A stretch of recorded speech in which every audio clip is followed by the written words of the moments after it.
Hey everyone, welcome to TSP Weekly. This is your tech startup podcast for Thursday, June 19th, 2014. Today we are once again recording at the Center for Entrepreneurship here at the Dune campus of Conestoga College. My name is Darren Conley, a local tech entrepreneur here in Kitchener-Waterloo. And with me, as always, is my co-host, fellow tech entrepreneur, Stephen Campbell. How are you today, Stephen? I'm emulating. You're emulating. Yeah, can't you tell? What exactly are you emulating? I have three words for you. SNES, that's just one word, and Ogre Battle. SNES. I'm assuming you're referring to like the old Super Nintendo. That's correct. Doing some emulation. Yep. So instead of going out and buying one and finding the cartridges, yes, I'm able to download these games and playing them on an emulator on my computer now. And it's all completely legal, I assume. Absolutely. Yep. So I own these ROMs from history, but I don't have the system anymore. So playing, looking back and picking a couple, Ogre Battle, big classic. I also played Earthbound, which I never got to play as a kid and was really disappointed with it. But that cartridge is worth like hundreds of dollars now on eBay. I've never played Earthbound. I've heard it's very good. Yeah. I'd like to try it. I've also never played Ogre Battle. Yeah. But it's from the title alone, it sounds absolutely mesmerizing. Yes, as a it's game. Very D&D stuff. It's sort of turn-based debauchery. So that's what I'm doing. I'm emulating these days. Wonderful. Not ovulating. It's emulating. It's good to hear you have some debauchery in your life. Well, joining us today, guys, is our guest, Wes Worsfold. I hope I pronounced that correctly, Wes. Perfect. Okay, excellent. Wes is with BitBakery, a mobile development company that's newly started, and we'll let him explain a little bit more about what he's doing with them later. I guess you're doing some work with Conestoga College as well right now? Yeah, not related to BitBakery. In a previous life, I got into tech running an e-learning company. So I still do some consulting to Conestoga College around e-learning and the e-tech office here. And I've also been instructing here for a number of years in the subjects of innovation and entrepreneurship. So being back here at the Center for Entrepreneurship is a little bit like being back home for me. It's great. Sure. That's excellent. So you got a few things on your plate. That's great. Well, guys, we're going to, at this point, we usually dive into some tech news. And we have a few articles here today that we'd like to get into. The first one I'd like to just throw out there, and this is something I just read about this morning, actually. There's this app called Yo. And really, the title of the app almost says it all when it comes to this thing. This app, its entire function is just to send the word yo to your friends. You can do nothing else.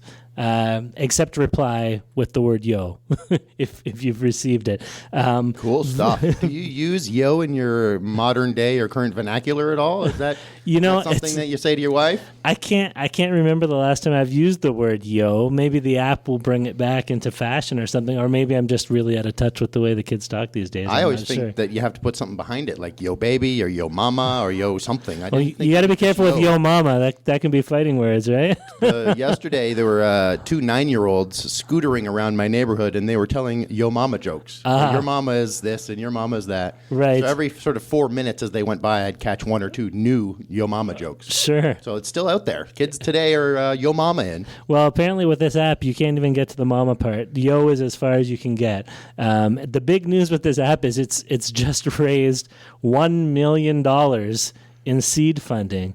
That's a lot of yos. So here's my question, and I'm hoping Wes, with your vast array of experience in mobile development, can weigh in on this a little bit. What's going on with $1 million being thrown at an app that only says yo? I mean, is this an example of the venture capital world just scraping the barrel to find something to throw money at in the chat space here, or is there any way that this app could go somewhere? Or is this a brilliant Budweiser kind of a thing, or their what's up kind of? That's what I think of when Budweiser did the what's up. That's right, and that caught on virally and was a huge hit for them. Yeah, so for like a month, and then it was gone. Yeah. So I don't know, Wes. Yeah. What are your thoughts on hearing about this story? So I may have this wrong, but the TechCrunch article I read about it, I thought they raised $1.2 million. Actually, I could be wrong. I don't know. It's a little more than you What's a couple were mentioning. $100,000 between yos? Right. I was reading about it on Forbes, so they might have got it wrong. For me, one of the key data points is that they've built an active user base of 50,000 users. Right. And I believe they've shared in the tens of millions of Yos. Mm-hmm. Right. So it's used a lot. And I don't know how much time you spend with tweens and teens and their mobile habits. But in my experience, every text message starts with, hey. Sure. And it's just a poke, right? You're just poking to see if you get a response. Right. So I think, in a way, Yo is just an easier way to do that. And sure. I do believe, it's a hot space, right? Because of all the recent acquisitions with data messenger clients. Yeah. So some justification there. And they do have a business model that they're experimenting with where they'll attach a brand to the Yo. Really? So to your point, Stephen, in terms of, WhatsApp and, Budweiser and things like that. So companies would be able to attach their branding to the Yo message that goes out. So, right. If there's enough user base there, that's another form of monetizing or advertising, right? So then here's my question. What happens then when they've fully integrated this monetization model into the app? Essentially, it just becomes a way for people to send each other an ad with the word Yo attached to it. Correct. Are people going to want to even use anything like this if really I'm just getting spammed with ad messages from my friends?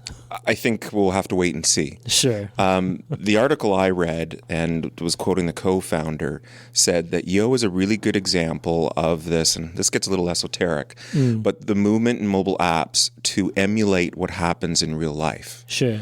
So in real life, if you see a buddy, you may greet them with Yo. Sure. And the context of the Yo can mean all sorts of different things, right? Sure. And so that is what they're trying to emulate by sending this message, is simply that. And that emulates kind of the real world, and it's a really easy way for people to do that.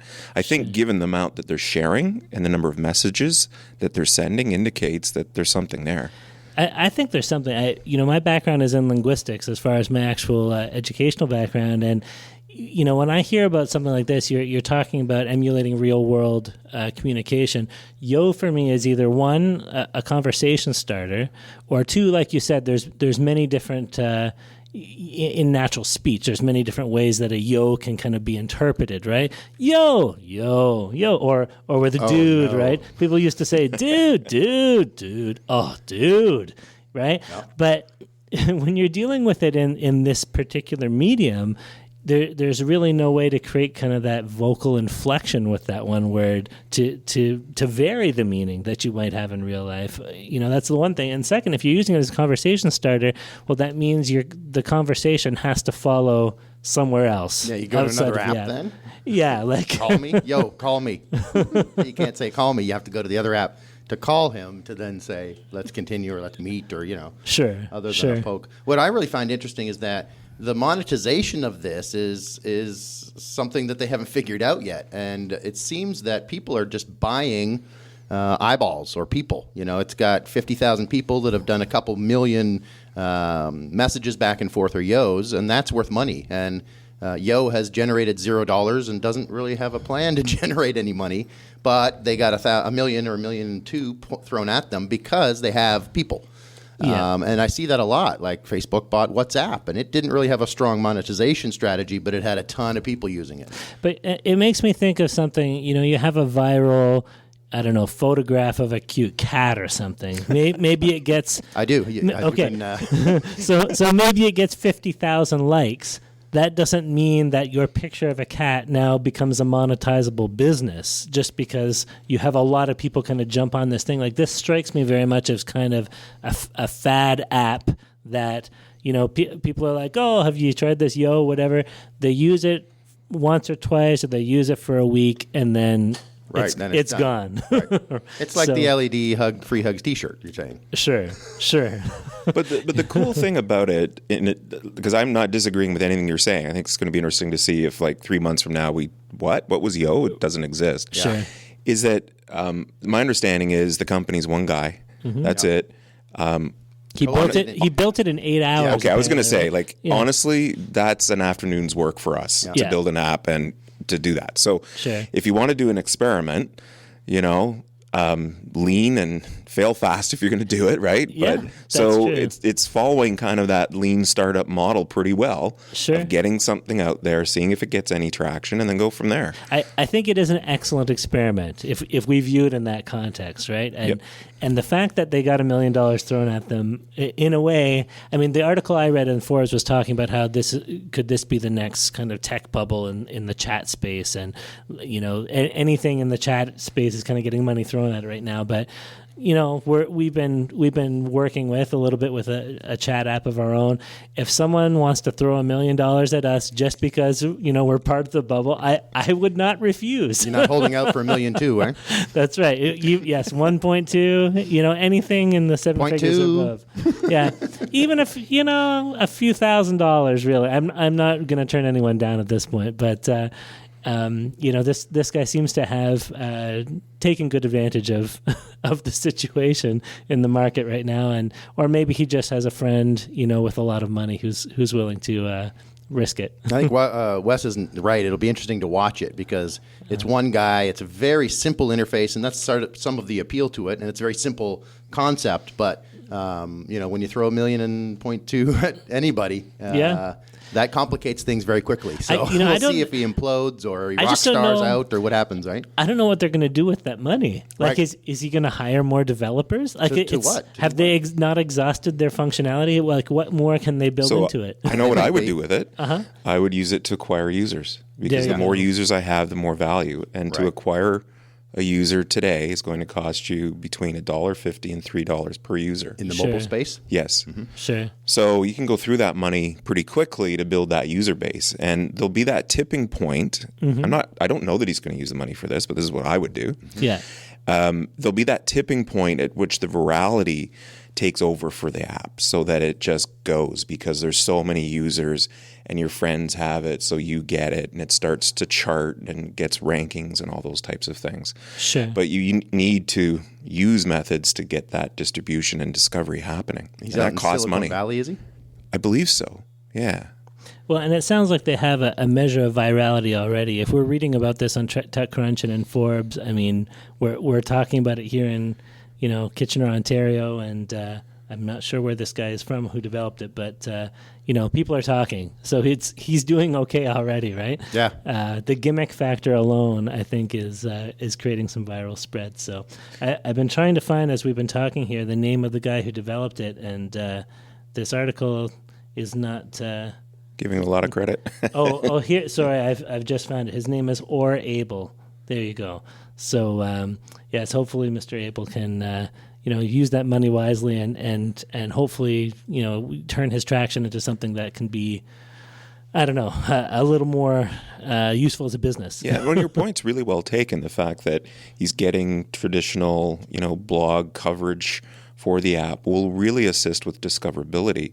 He's already in part solve the discoverability problem, which is one of the huge problems for app developers today. Sure. I mean, crowded, the Apple App sea. Store alone is 1.2 million apps and growing. Right. So, you throw something into that. Yeah. That's a pebble into the ocean. So I wonder if part of overcoming that problem is, or at least one technique is create something ridiculous.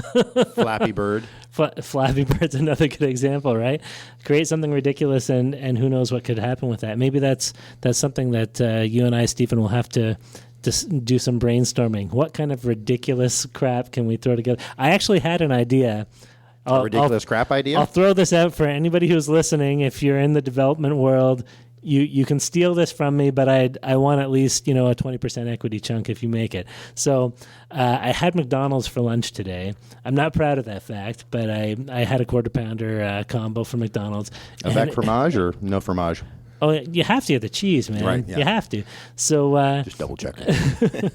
So and as I was eating this, I thought to myself, every time I eat McDonald's, I get really farty afterwards. It's an inevitable outcome, and my mind was kind of in the startup space. I'm thinking about doing the recording today, and I'm like, what about an app with a small piece of hardware you can attach to a sensor you can attach to the back of your pants that measures your flatulence and can generate analytics about you and your health and the health of your digestive system based on what it measures and, frequency and, I don't know, volume and things like this. There's a lot of stuff going on with, the quantified self and measuring your, various levels of, activity and so on and and ownership, so forth. because I can't believe you blamed all that on Andrew this afternoon. That's right. So is there anybody operating in the quantifiable fart space? I don't know, but that could maybe be some disruptive technology. yeah, Maybe that's going to be part of Apple's eye health. you never Maybe know, they're right? working. Check the patents. Little- they little- might be filed. Clip-onable sensors, and my working name for it, I think, was Flatuate, something like this, based on the word flatulence. But you never know. In a world where Yo can get $1 million of funding, I think my quantifiable fart app could raise a little. Yeah, I bit got a of ton money. of logo ideas for that too. We'll have to talk about. Oh dear. Well, on that note, let's move on here. Want to talk a little bit here about iOS 8. So for those who haven't been following what's been going on in the world of Apple products, very recently Apple had its what's the name of their WWDC, WWDC, and that stands for Worldwide Developers Conference. There we go. nice. Wes is completely on top of the acronyms. Awesome. So they had their WWDC. They announced iOS 8. They talked about a bunch of the features that are coming out for this. I'm not going to run down the whole list here. You can, find it in many places online. What struck me when I looked at a lot of the features for iOS 8 were they seemed like features that had kind of already been implemented in Android and some of the other OSs, mobile OSs already, and Apple is kind of putting them out there now as new features that they're adding to their own system. Once again, Wes, I wanted to kind of get your take on this since you're so deeply rooted in the mobile world. What are your thoughts about iOS 8? Are they playing catch-up with what's going on here? Is there a lot of innovation in this compared to what they've done in the past? And I wanted to ask, too, about Swift, which is Apple's new programming language. Apparently, it's kind of built on the base of their Objective-C, but it's supposed to be an easier learning curve for developers, a faster development process. So just maybe some of your thoughts on that as well. Yeah. I've heard a number of people express it exactly how you have. It seemed like a year of catch-up. And Right. that they're really just catching up to the competition, primarily what Google now offers, right? We've got Google I/O coming up next week, so there'll be a whole bunch of new announcements there, right? Sure.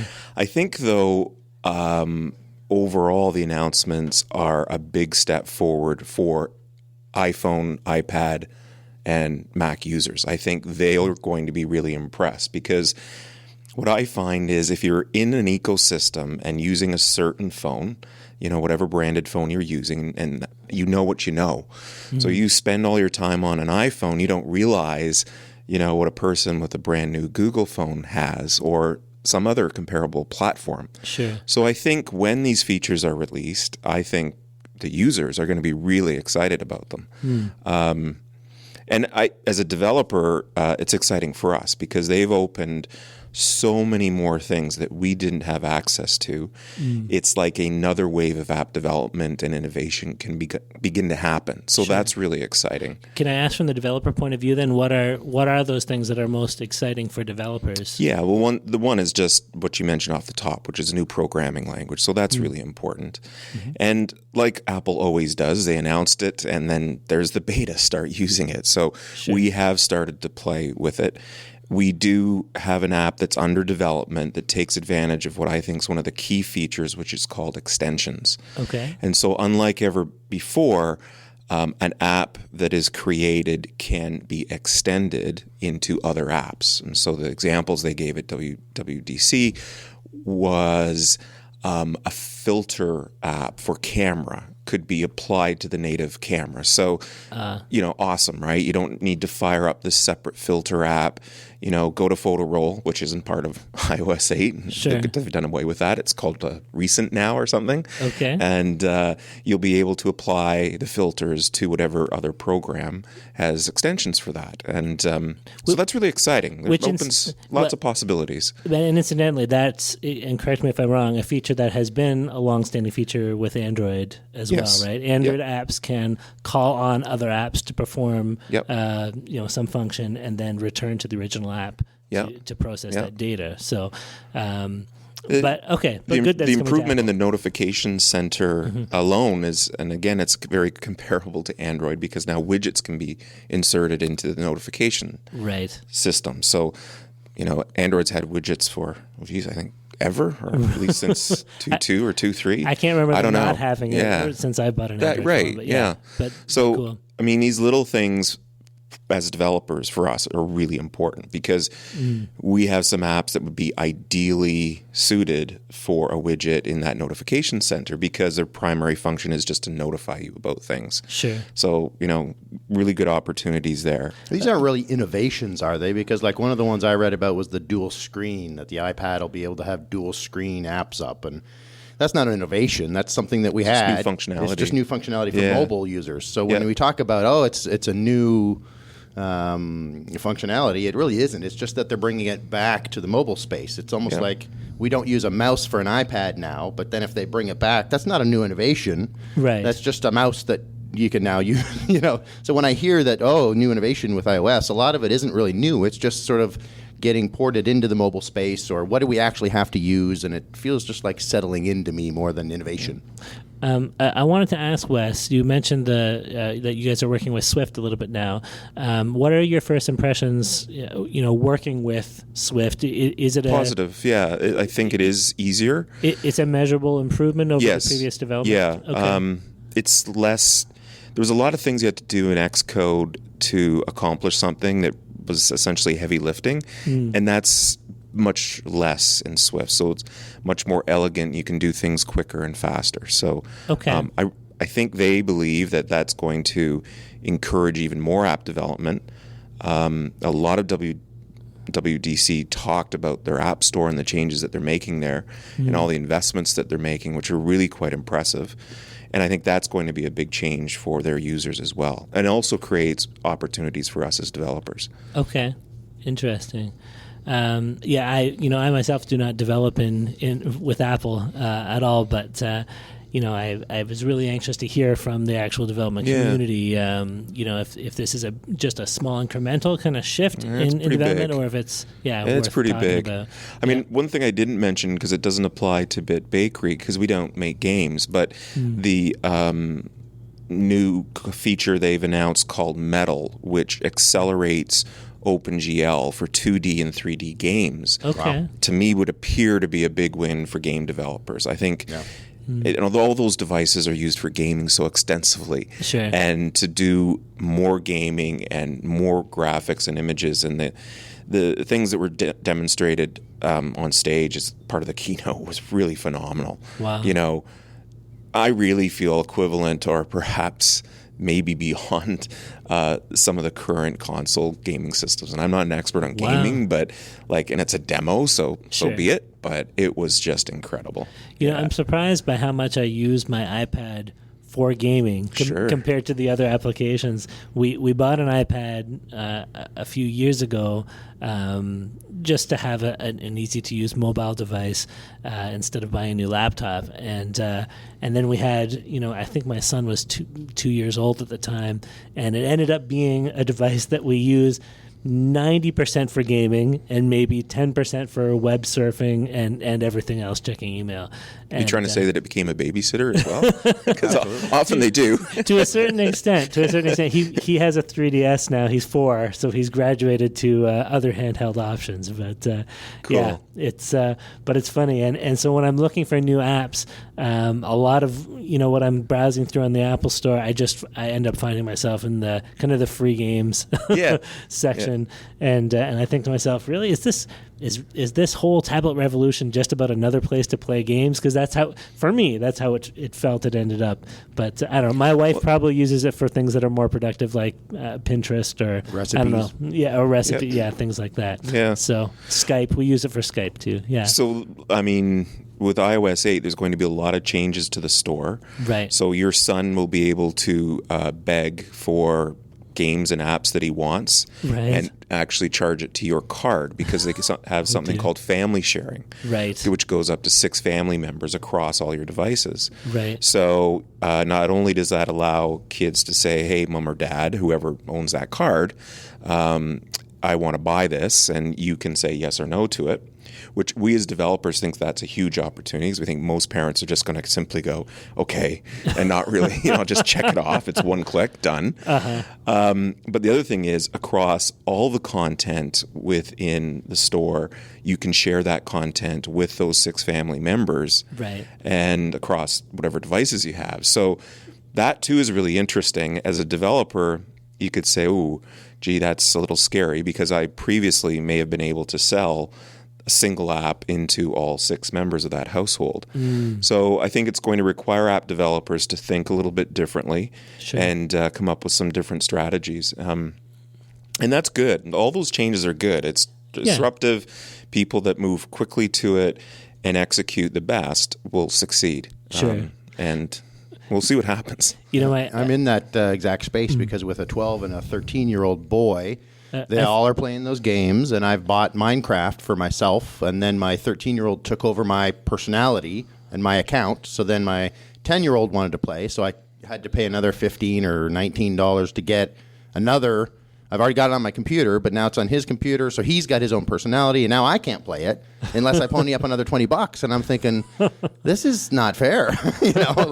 I've bought this thing 3 times, and it's on my hard drive, but now my kids want to play it, and they can't play multiplayer at the same time unless they each have their own account, right? So it's not about downloading the software, it's about having the account and licensing it. And so I feel the pain there as a consumer, because I don't know which is the right way, and I prefer to buy it and then have all of my kids be able to use it and play it, and that's where it is now. It's all online playing, whereas I like the single player stuff more, but they want to play with their friends, and as soon as they come home from school, they're all playing together. So they all have to have their own online identity and account passwords, and which means Pops here is paying for it 2 or 3 times. And thankfully my son is only 4, so I'm not quite at that point yet. He's not playing with friends yet, and I don't plan on giving him access to the App Store anytime soon. You're never planning it. But I have a funny story about that. There was one day not long ago. It was right after they did. There was a major update. It was either the update to iOS 7 or it was an update they made right after iOS 7 was released to improve security features or something. But all of my security settings on my iPad got set back to the default values, and we had locked out in-app purchases that you needed to enter our password for them. So that disappeared, and so one morning I find my son has purchased, he was 3 years old at the time, $350 worth of golden golf clubs in this kind of golfing game that we had on our iPad. Now, thankfully, the fine folks at Apple refunded my money once I called up customer service and explained the situation. But for a good 20 minutes or so, my wife and I were kind of freaking out about how are we going to justify losing all this money because my son liked hitting that button so much. Daddy, I beat Tiger Woods today. Yeah, that's right. But anyway, children and apps are a topic for another day, maybe. Let's, we want to talk a little bit, too, about this general topic, native versus web-based mobile app development. It's a pretty big topic. Sure is. And I wanted to spend some time getting to know you a little bit more, Wes, and what you're involved in. So I wonder if maybe we'll just leave that topic to the side for the moment and either talk about it later if we have enough time on the podcast or another time. But for now, let's talk a little bit with you, Wes, just about your background, what you're involved in, how you ended up working on what you're working with today, and what you are working on today. Yep. We mentioned earlier you're doing development work at BitBakery. You're the CEO there? Yeah. Okay. That's right. So maybe just kind of fill us in on how you started out in the tech world and how you ended up where you are now. Well, start from the beginning and then bring you up to date to BitBakery. Sure. I got involved in tech in e-learning because I saw early on the web having great capabilities for instructing and teaching people. And previous to getting involved in that, I'd been doing coaching and training and venture capital funds for startup entrepreneurs. So that was my domain. I was a subject matter expert in that. And can I ask how you developed your expertise in that area? Were you an entrepreneur yourself in the early days, or? Yeah. Someone asked me my first business recently, and I realized it was when I was 6. And my father gave 5 acres to me to grow market gardens. So wow. I concentrated on asparagus, strawberries, and growing cucumbers for pickles. That's taking a lemonade stand to a new level. Yeah, I think at one time I was employing about 12 of my friends. Wow. Really? Yeah. Pay him in asparagus? Or? If I could. I don't know if kids would take asparagus as payment, though, anyway. But yeah. yes. So I just kind of grew up in an entrepreneurial family. Okay. And I guess that's where it comes from at the core. Is your family still involved in entrepreneurial enterprise? Can I ask? Only part-time because Okay. my parents have kind of sold businesses and retired and whatnot. So they're not so active anymore. Sure. So that's what got me interested in e-learning. And while I was developing the online startup training, I started to get contracts focusing with colleges and universities to start, and then later in leadership development for financial institutions. And parallel to that, developed something called the Enterprising Edge, which was definitely Canada's, perhaps the world's first online training program for entrepreneurs. And when are we talking now? In the 90s sometime? Yeah, it'd be like probably launched Enterprising Edge 97. Okay. So just after the internet kind of came on the scene for the general public. Yeah, when I first started talking about it, I would give presentations about e-learning, and the first few I did were just terrible, and I just could not figure out what was going on with my presentations. So on the 4th one, I paused, and before I started the presentation, and this was at a college or a university, I can't remember now, I asked how many people had seen the internet. Right. And about a third of them had seen the internet. So I was like, oh, okay, I got a problem here. I was trying to take them into this domain that they didn't know anything about. Sure. Regardless, we did really well with that. We licensed that training program to about 150 organizations across Canada, some in the U.S. and some internationally as well. So that was really cool, and had partnerships with Niagara College's Entrepreneurship Center and Center for Innovation. The Provincial Ministry of Training and Education certified it so people could get credits for it, all those good things. Wow. So, yeah, it was good. We had quite a good team. We built the company up to about 20 technical staff as well as curriculum designers and things like that. Sure. But I saw the future coming where other big players were coming into the e-learning space. And this little company called BlackBerry was getting a little bit of attention around the area. Yeah. And so myself and another partner turned our attention to mobile. And we created a company called initially Java X, which Microsoft kindly asked us to change the name of after. Did they kindly ask you? Yeah, they did actually. Have that letter? Oh, that's good. Yeah, That's good. no, I don't think so. No, they were actually really polite about it. It's like, Before we you guys crush know you. that's proprietary. You know that's part of our, that's one of our classes. So we then rebranded to J2X, and really early days of mobile, which was great. We had people coming to us to build things. Wow. So primarily BlackBerry, Nokia, and Motorola. And you're coding in Java exclusively? Yeah, J2ME. So, JAD and jar files, and trying to make complex things squished down to 30 kilobytes and crazy stuff like that. Because this is pre-smartphone. I mean, we're talking what? Early 2000s or late 90s? Today or? we would call them a feature phone. Yeah, early Okay. 2000s. Today we'd call them a feature phone. Sure. One of our apps that did really well was something called Expense Log, and it was an expense tracking app for those early phones. We actually built it first for Motorola for their, I want to say it was called the IC95. Okay. It was a clamshell flip phone, and it was the first color screen. Oh, And yeah, I know, right? So anyway, they wanted some showcase apps on that. Nokia later took that and licensed it and embedded it in all their Series 40 phones and all their Series 60 phones across the world. So at that time, that's like a great space to be. Yeah. Nokia was probably the biggest player at that time, right? Yeah, Nokia was an excellent business partner. Their developer program at the time was outstanding. And they had what were called mobile summits. And so they would invite developers like us to places all around the world where they would bring in the wireless carriers. You could do your pitch for your apps and have a kiosk and then have 2 days of discussions with them, signing up carriers to distribute your apps. Because at that time, there was only two ways to sell apps.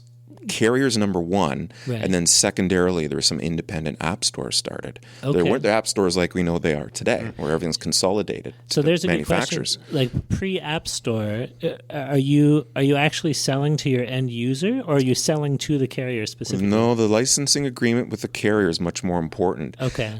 They are selling the app, so the actual money flows from end user to carrier, and then the percentage that we would receive. Okay. In the early days, it was really good. We were getting 80 and 90%, and then by the end of when things started to change to smartphone market, we were getting 20 or 30%. Right. So it just absolutely did a 180. on you. Yeah, Sure. just totally did a 180.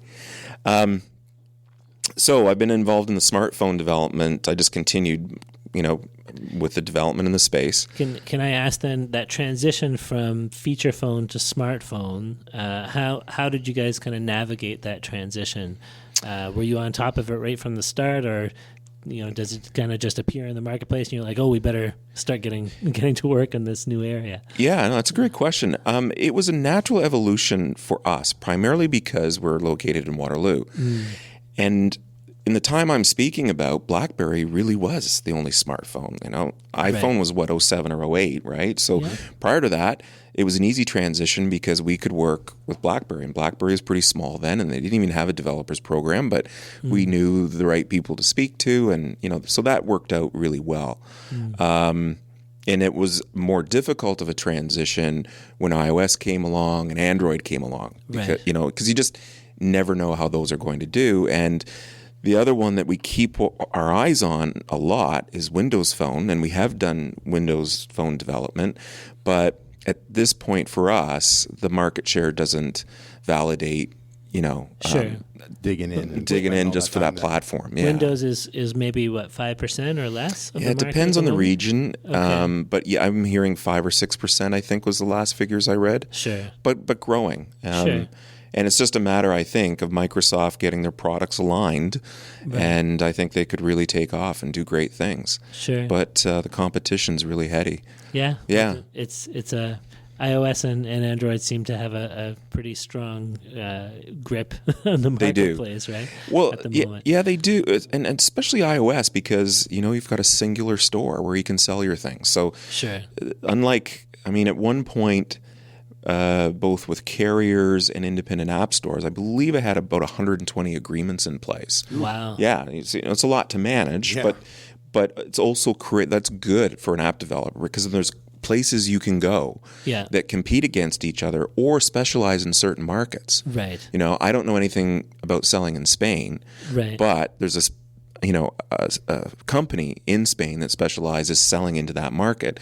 If I can license with them, great, because I don't need to figure that out. Well, and that was actually my next question. Have you dealt with the international markets very much? Because I know that we in North America tend to think that whatever's going on here is the whole world, and iOS is very big in Canada and the US, But if you travel outside of North America, you'll find a lot more Android out there, and in some places you still find a lot of BlackBerry use. When I was living in the Middle East, BlackBerry at least in Qatar, which I know is a small country but a rich country, they probably had 80% of the cell phone usage, and this is within the last year or two. Whereas BlackBerry has all but kind of dropped off the map in most places in North America. So when you're dealing with international markets, then I guess that's my question. Are you dealing a lot with international markets, and how does that change your strategy? So currently, yes, we do that. So and your statistics are dead on. We see exactly what you just described, because one of the largest regions for BlackBerry usage is the Middle East. Also, certain countries in Africa. And then some hot spots, as everybody knows, in Indonesia and others, right? But that varies by platform a lot. Right. So we have thought of considering either partnering with app developers in other locales, or just from our own knowledge, developing apps for a specific region that we think would make sense. Road trip. Well, yeah. I went to Indonesia to do that. Well, you got to see what's there, right? Yeah. You got to see the quality and the... Yeah, and my understanding coming back was, oh no, you can't do that from here. You're not going to understand the culture, the imagery, the UI that would need to be done. I would definitely need to partner with someone, and they don't want to partner with you because why don't they just keep all that for themselves? So I wasn't able to form that kind of panacea arrangement that I was looking for. Sure. I think too, like a lot of people in North America might think, I'd really love to make something for the market in China. How many billion people can I access as potential customers? But when you actually start looking at UI concerns, which are completely different than what's going on here, language and translation issues, marketing. So there's no way someone who's unfamiliar with that culture is going to have any, luck in effectively marketing a product over there. And it's reversed. Like as a gamer, I see it reversed here. A lot of the Japanese games are ported into English and brought over to the big American market. And it's funny because you'll see a lot of errors in textual translations and just different things. Or cultural differences too in the whole content, Japanese anime is a big thing in gaming, and that's not anything based on our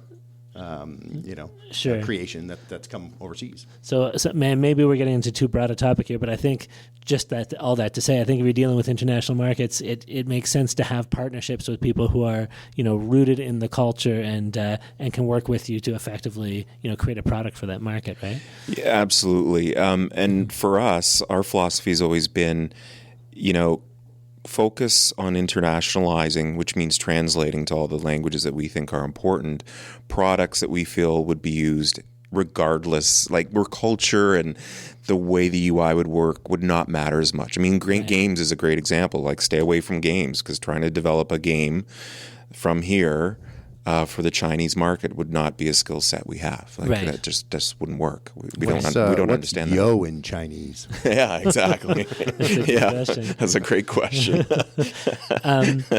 And just kind of getting back to kind of your timeline here. So we've kind of seen you've gone from the feature phones, BlackBerry kind of being the transition into the smartphone era that we're living in now with iOS and Android.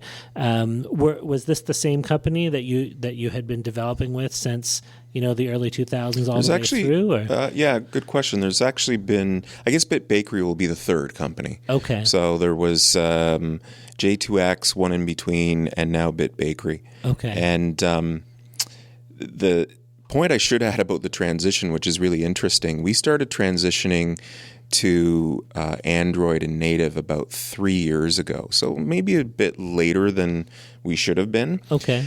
But one of the reasons was that we were doing so well with BlackBerry at the time. And that's when and why we started to do a lot of web-based HTML5 apps versus native, because there was this huge transition happening between BlackBerry OS 7 to BB10. And the only way that you could anticipate your app working on 10 and perhaps on 6 and 7 was if you went to cross-platform apps. So we started doing that really early on. And I could say a lot more about that, but that too was how we got dragged into native versus web and cross-platform. Right. And we still use cross-platform today, but our preference is native. We really assess what the app needs to do and what the whole user experience is going to be like. Right. And then make an architectural decision on whether we go native or cross-platform at that point. Well, I've seen out there in the marketplace a lot of apps, kind of native mobile apps that essentially when you use them seem just like a version of a website that's been crammed into app format. And anytime I see that, I think to myself, well, why not just make it a mobile formatted website?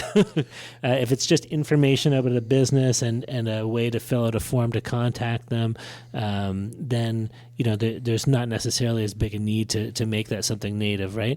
And maybe you can comment on this too. But I always thought that the need to make something native is really connected to how responsive and fast and you need the app to be in its functions, and how deep you need to be able to access functions of the hardware. Is that accurate to say? I'd say generally speaking that's true. Okay. Today, accessing the hardware is pretty much not a challenge anymore. We can access any of the native hardware components for cross-platform development.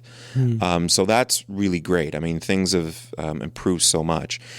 We can develop things really rapidly cross-platform as well, particularly if we use frameworks, the things that give you that look that you described that kind of just looks like a website. At least some of the frameworks do. Sure. There's a lot you can amend with CSS, though, and change it and those types of things, and we do. Right. But if you just do it kind of out of the box and just use all the tools that are available in the framework, you end up getting those hamburger navigations at the top that expand the menu and, all these little boxes. And, you can picture that, I think, as you're both nodding. So you've seen that and pictured it. You can't see our nodding on the radio. Right. That's why. It's, but, you've experienced that type of thing, and that's not really what appears in a native app. So I agree with what you said. It's about responsiveness. It's about how unique the design is. Sometimes it does get it down to performance, and it also deals with data stores as well. I mean, the data stores for how data is stored in cross-platform is different than native, and so that comes into play. Is it not fair to say that ideally, if you have a large enough company and enough resources, you do it both ways, so that your mobile app is designed natively, and then your web is designed for your web portion of that? Yeah, that's true. Is that not ideal?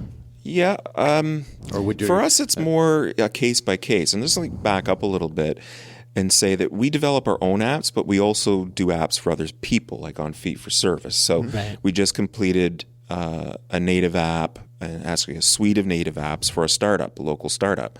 But that app is really good interface. It needs to be native, right? The other engagement we're working on and have been for the last 6 months actively is an enterprise application that extends PeopleSoft. And that is all cross-platform mobile web, because what we're doing is extending PeopleSoft from people's desktops to mobile devices. Right. I'm nodding again. Yeah. So a lot depends on the best way of doing it, how quickly to do it.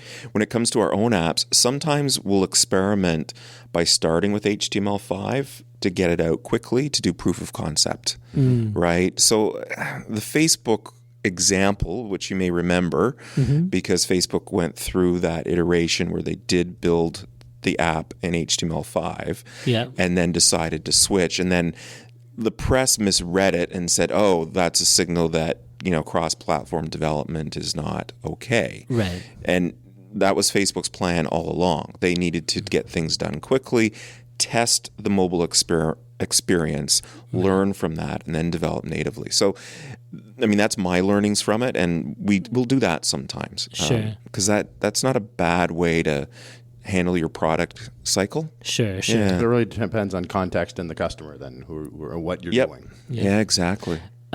Wes, just to kind of once again get us back on that timeline, because I'm interested in how your story kind of unfolded. So BitBakery is where you're at now. When did that become a company? We started in the new year. Okay. It's 4 of us, so I'm one of the 4. Right. We've got a CTO who's also a developer, 2 other developers, both with varied skills. One focuses primarily on cross-platform apps, Right. and he's a guru when it comes to UI and UX. I think it's hard. How do I put this? When I'm in the App Store, either from just the icon or from downloading an app, I know when it's someone who's, maybe a developer who's done this versus a team that has user design and user experience input. So we really believe that UI and design is incredibly important. Yep. So we focus a lot on that as well. So that kind of rounds out the team. So 2 really hardcore technical, 1 cross-platform technical, UI, UX, and then I'm the glue that holds it together. I manage the client relations, the app stores, the business development, and all those types of things. Okay. Yeah. And why now? Why BitBakery? Why a new company as of this new year?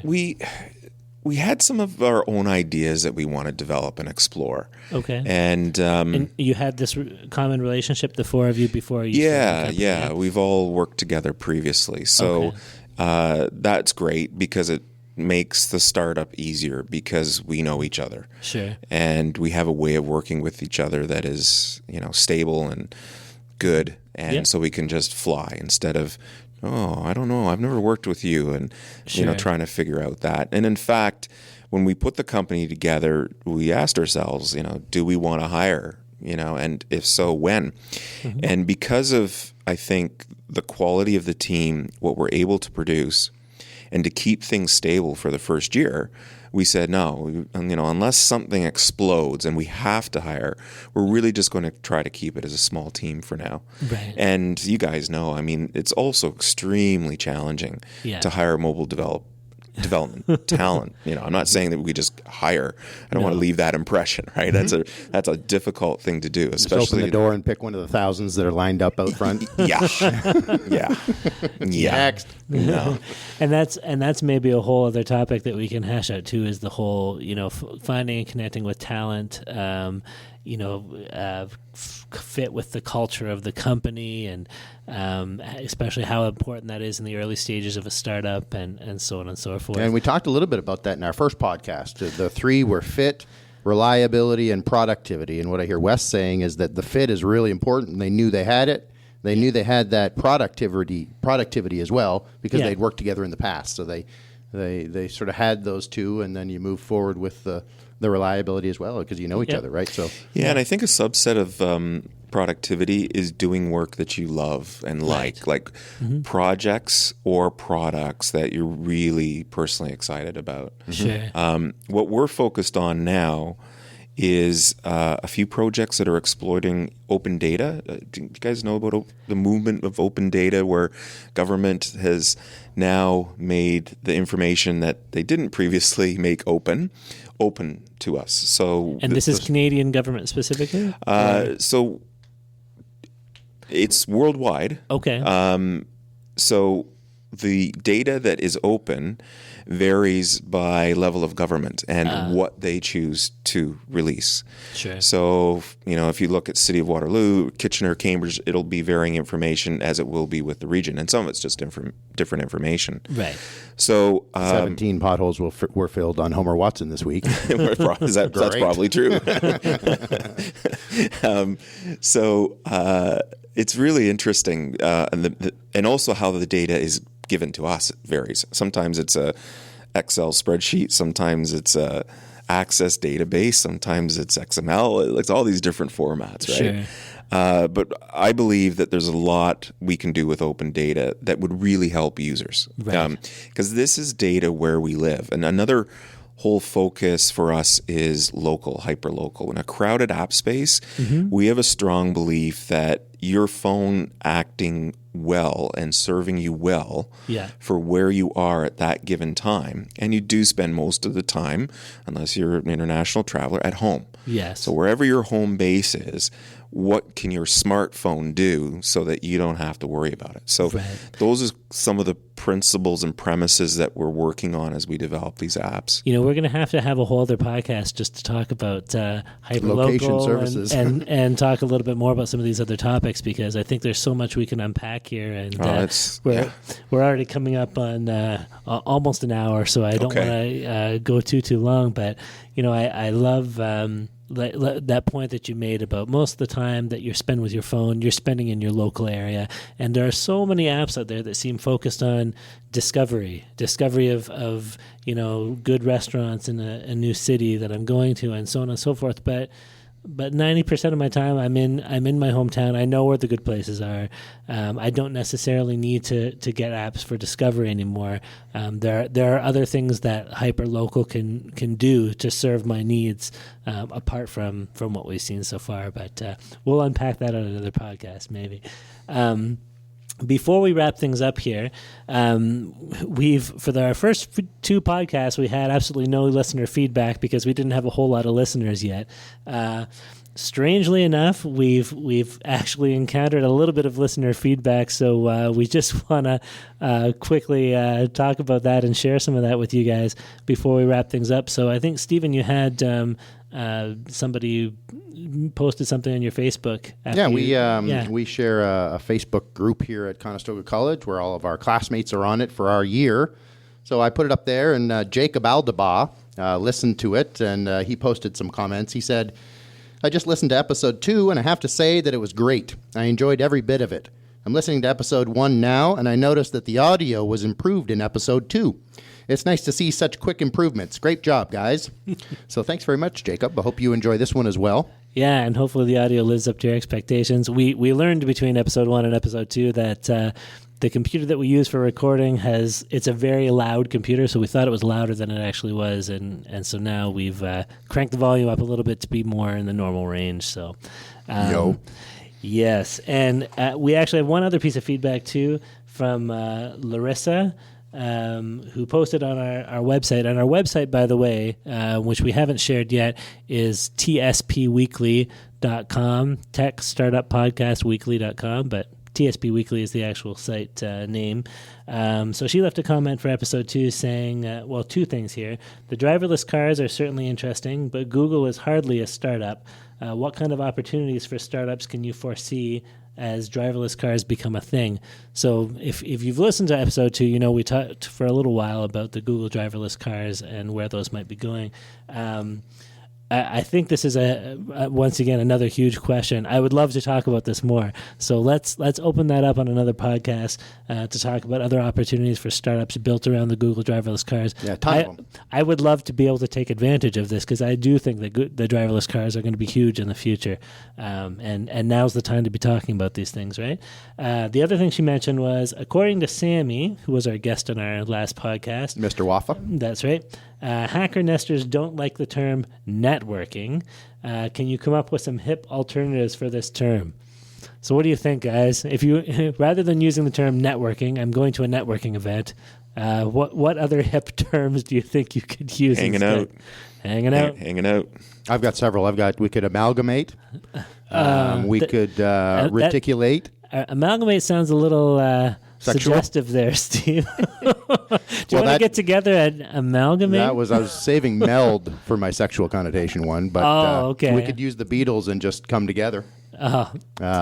Stephen. Boom. Too much innuendo, man. Too much innuendo. Hip terms for networking. I don't know. I prefer to use a term like hangout, to tell you the truth. You're not going to meld or interface, intersect. They all sound like there's too much innuendo going on in any of these things. So maybe we'll just stick with networking until we come up with a less loaded. We'll have to try those on Sammy. Hey, Sammy, we're going to amalgamate next week, right? Yeah, look at you. What? Yeah, we'll stay away from that. Well, listen, that's about it for today, guys. Thanks for joining us on another episode of TSP Weekly. Special thanks to our host here, the Center for Entrepreneurship at Conestoga College, for letting us record here. We should mention we have another guest lined up for our next episode. His name is Shrad Rao from WagePoint, a startup that deals with payroll. Exciting stuff going on there. So watch for that episode coming up soon. Or listen. We also want to mention that I mentioned we have our website, so I won't mention that again. If you want to leave us any comments or questions, criticisms, feedback, you can post a comment on the website under the episode, or feel free to email us at feedback@tspweekly.com, and we'll hopefully be able to mention you on our next podcast if you do leave something for us. A very special thanks to Mr. Wes. I'm going to try your last name again. I hope I don't mess it up. Wes Worsfold. Perfect again. Thank you very much. Yeah, thanks for joining us. It's been great. That's awesome. And so from myself and my co-host, Stephen Campbell, thanks for joining us, and we'll see you all next time. Have a great weekend.